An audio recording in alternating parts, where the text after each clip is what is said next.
Hey, this is Brian again, and I'd like to ask you to do a favor.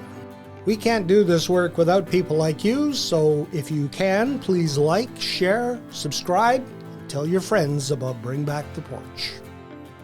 You know what it's like to go through school and you have your crummy years and you have your really hard years and everything else. And to know that you could be somebody that a kid could look up to me, that is such a good feeling. This episode of Bring Back the Porch brought to you by Bernie Leahy, River Street Realty. Let's get you home.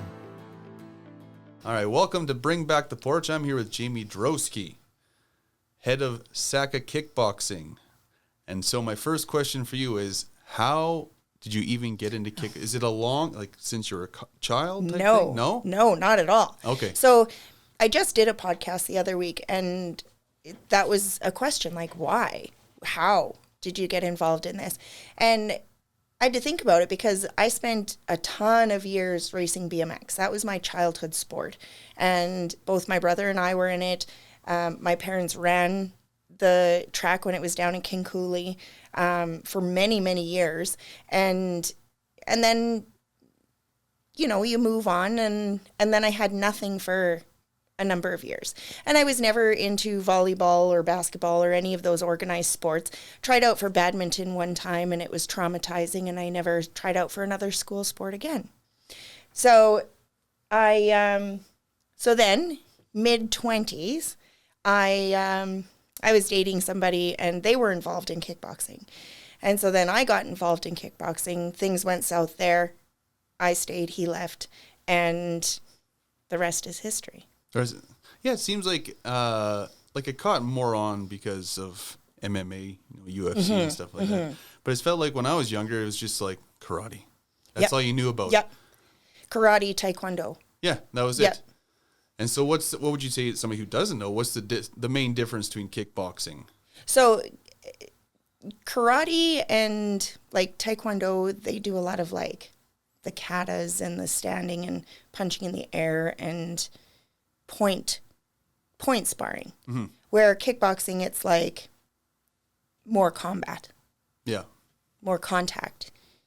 And I think that's the biggest difference. Yeah, so if does it have a belt system? So we do hand wrap colors. Okay. And not every gym does that. Mm-hmm. And so that's kind of because the creator of SACA Kickboxing, he came from a karate background. And so then he just incorporated hand wrap colors, just like belt colors. Mm-hmm. So people can test for different colors and move up in rank and stuff like that. So. Okay. Yeah. And so how long did you train on your own before you thought, I think I could do my own thing here? So I started at SACA. Yeah. And then I fell in love with it. I think I fell in love with the opportunity to be able to make a change in somebody's life. Mm-hmm. And that's always been something that's a passion for me, is making a difference. Yeah. And it's there's kids classes. That's cool. And so I really wanted to, my coach was a bit of a, strict? Yes, a hard butt. Yeah. And so I went and I sat on the bench. I snuck in. I'm like, I'm going to watch the kids class because I think it's so cool. I love kids in sport. And then I got kicked out because I wasn't supposed to be there. I'm like, okay. So then I went back into the change room, waited for my class to start. And then as the time went on, I just loved it so much. I wanted to help. Mm-hmm. With everything. And so I started helping with the kids' classes, and I loved that so much. And I'm like, well, why don't we have age 4 to 9? And he's like, if you want to do that, go ahead, but it's yours. I am having nothing to do with that. And I'm like, okay, I'll take that. And so I started age 4 to 9 and just continued on from there and would help out with the older kids class. And then eventually, I helped with the adults class, and, he coached me on, he would watch how I would run a class, and I just eventually graduated into helping with all the classes and then competing myself. Okay. And like you said, you love kids in sport. Like that's got to be a good mix of discipline and self-confidence. Huge. And I think that, well, I don't have kids myself because I consider all of them my kids. And so I have tons of kids. And so it fills my bucket. Like, because when you know what it's like to go through school and you have your crummy years and you have your really hard years and everything else. And to know that you could be somebody that a kid could look up to me, that is such a good feeling. Like such a good feeling. Because I had a lot of people I looked up to and I'm like, I could be that for somebody. Mm-hmm. I could be the reason that they, who knows what. And so I'm like, this is great. And I've never looked back. Yeah, it must be the best relationships, especially when they stick with it from a young age, going up and you see how they progress. Yep. Yeah. Yep. And so when did you start competing? Not long after I started, I got into tournaments. And so those are like lighter contact and like full gear, everything. Did quite a few of those. And of course, always had to travel for those. So it was Calgary, Lethbridge, Airdrie. And so that's where it started. And then my coach started, he had it's called a smoker. And so you've got your tournament level, you've got a smoker, which is, gives you a taste of what the ring is like. So instead of 2-minute rounds, they're 1.5 minutes. Instead of 10-ounce gloves, they're 16-ounce gloves. And it doesn't count on your official fight record. And so he ran one of those. And so that was my first taste of like real competition. And after that, then he ran Fists of Fury. Mm-hmm. And that is an annual event. And we're on our 21st year. Yeah. And so I participated in as many of those as I could. It was really hard for me to find opponents because I was heavy for a girl. And there was no heavy fighters out there.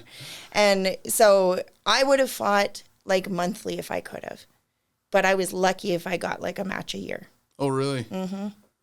It was really frustrating. What's it like the first time you're staring down an opponent, knowing that you're going to have to fight? You have nerves, whether it's your first fight, your 10th fight, your 20th fight, you'll always have those nerves. Mm-hmm. Like, because you've got somebody else on the other side that's like looking to smash your face. And so, it's like, okay, are they going to, you watch them warming up and you're like, oh my God, they can hit the pads really, really hard. But that doesn't mean they're going to hit you very hard when you're punching them in the face, right? Yeah. It changes everything.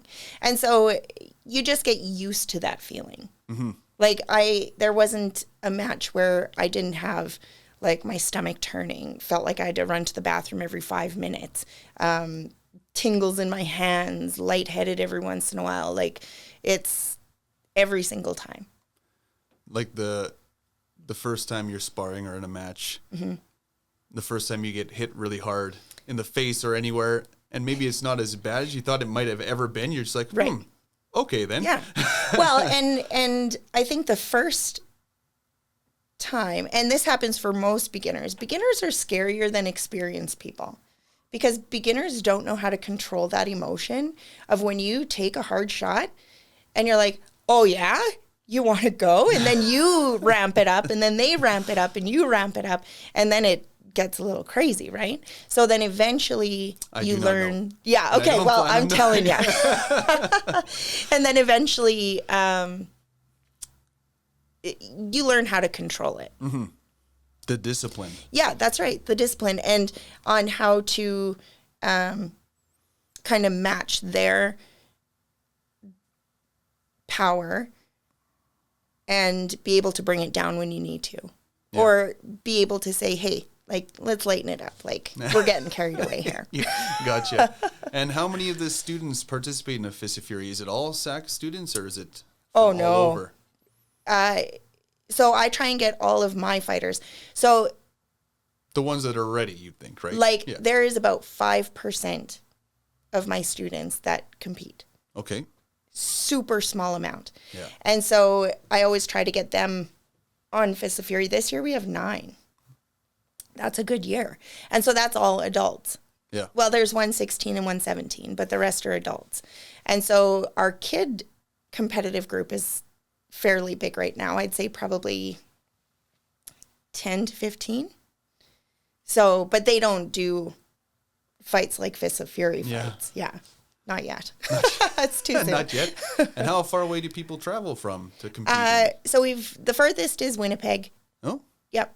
They come and, but it's usually Calgary, a lot from Calgary, Sherwood Park, Edmonton, Lethbridge, Brooks. Yeah. And does it have its own like belt system? Like, heavyweight champion system, I should say. Not really. It's not like how the UFC only has like this weight class. Okay. Like for Fists of Fury, we do within 5 pounds. Okay. So like I could have a huge spread. I could have like from 100 pounds to 250 pounds. You just match up. As close as you can. Yeah, that's right. With experience, age, height, weight. Yeah. And where's it being held this year? At the Cypress Center. At the Cypress Center? Yep. It's been there every year. Yeah. Yeah. And is it usually a good turnout? Yeah. It's good. I'm still learning. Yeah. Yeah. It's hard. And it's crazy because this is the 21st year and there are tons of people out there that have no idea it even exists. Mm-hmm. And it's like, okay, how do I get this out there? So still learning there. Yeah. Yeah. How do people get tickets? On eventbrite.ca. Okay. Or down at the gym during class times. How much are tickets? Floor tickets are $40, bleacher $35, first row $50, and I have about 4 or 5 ringside tables still available. And each of those tables seat 6. Okay.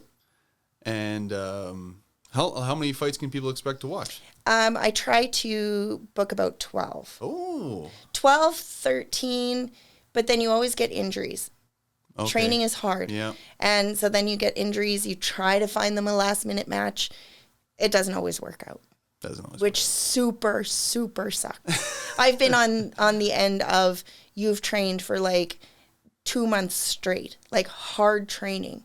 And then like a couple days before your opponent pulls out. It's the worst feeling ever.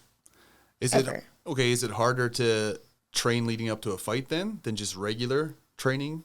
Oh, no.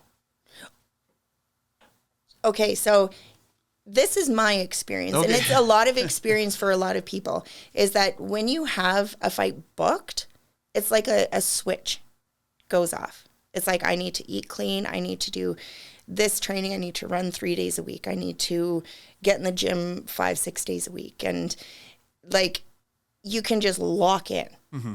But when there's nothing booked, it's really hard to train that hard consistently. Yeah. Yeah.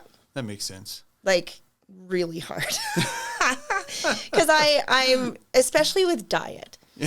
Diet sucks. Yeah.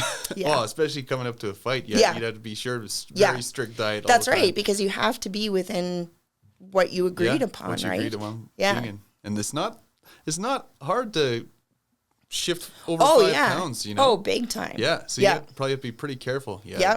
Check every day. That's where I'd be done right there. Yeah, right? Right? I know, it's terrible. I'd be second guessing every Costco sample that I walked past. It's like, nope, can't have that. And I'm a junk food junkie. Like, I could eat chocolate multiple times a day, every day of the week, every day of the year. But that switch, easy. There you go. I can just stop. Yeah. That's the discipline of kickboxing. Yeah. But then you have the no discipline where, you could be ready for a last minute fight, but you're not because you had to have chocolate every day. That's where I was.